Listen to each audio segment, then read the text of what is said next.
Hello everyone, digital parenting से संबंधित इस एपिसोड में आपका स्वागत है।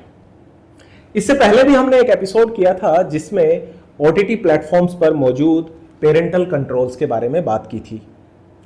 Being a father of twin boys, मैं और मेरी वाइफ कई बार इस बारे में बात करते हैं कि कैसे इनके स्क्रीन टाइम का बैलेंस बना के रखा जाए। अब ये 6 साल के होने वाले हैं और ईमानदारी से अगर मैं बताऊं तो अभी तक इनके स्क्रीन टाइम को बहुत अच्छे से मैनेज किया गया है, लेकिन ये हर रोज का एक नया चैलेंज है।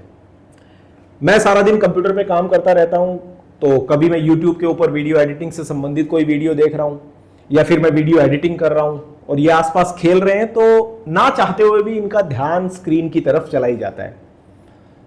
और फिर उसके साथ आते हैं कई सारे सवाल कि पापा ये कैसे होता है, ये क्यों हो रहा है, ये क्या देख रहे हैं। तो ये सब सवालों का सामना मुझे करना पड़ता है। इन्हीं को ध्यान में रखते हुए रिसेंटली मैंने 2-3 ऐसे पॉडकास्ट सुने जो स्क्रीन टाइम के डिफरेंट एस्पेक्ट्स के बारे में बात करते हैं। तो आज की इस वीडियो में मैं उसी के बारे में बात करूंगा। जो पहला पॉडकास्ट है उसका नाम है स्क्रीन टाइम एंड एंजाइटी। इस एपिसोड में बताया गया है कि किस तरीके से एक्सेसिव स्क्रीन टाइम एंजाइटी को ट्रिगर कर सकता है और कैसे डिजिटल ओवरलोड हमारे मेंटल हेल्थ को इंपैक्ट कर सकता है। यह एपिसोड करीबन 15-16 मिनट का है, जिसको आप आराम से सुन सकते हैं। दूसरा है how much screen time is too much. यह सवाल हमेशा मेरे दिमाग में रहता है कि कितना स्क्रीन टाइम इनफ होता है।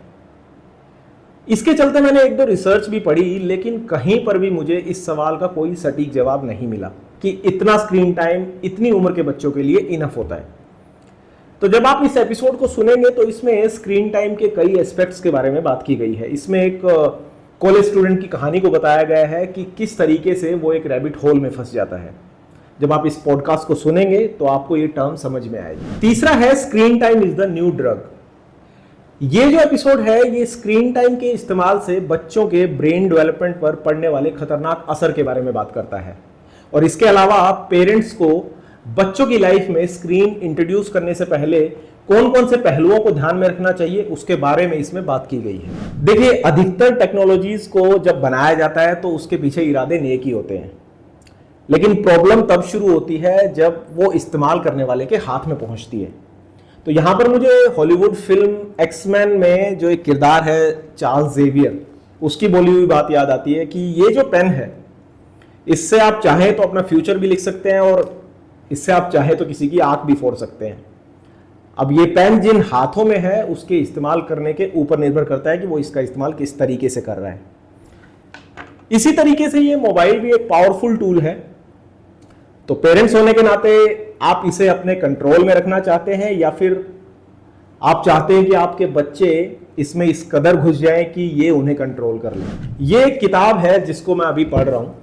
इसमें एक बड़ी सही बात लिखी है कि क्या आप अपने बच्चों को ऐसे रूम में अकेला छोड़ना पसंद करोगे जहां एक वोडका की बोतल रखी है? बिल्कुल नहीं छोड़ेंगे। इसी तरीके से आपको बच्चों को भी स्क्रीन टाइम के साथ अकेले नहीं छोड़ना चाहिए। देखिए, अगर आप सीरियसली अपने बच्चों के ऊपर स्क्रीन टाइम के इफेक्ट को लेकर चिंतित हैं तो आप उन्हें घर से बाहर व्यस्त रखें। अब वो खेल कूद, नाच गाना या कोई भी एक्टिविटी हो सकती है। इस एपिसोड में बस इतना ही। अगर आपके पास भी स्क्रीन टाइम से संबंधित कोई भी सवाल है तो आप हमें हमारे सोशल मीडिया प्लेटफॉर्म पर पूछ सकते हैं। आगे आने वाले एपिसोड्स में हम उसके बारे में जरूर बात करेंगे। धन्यवाद।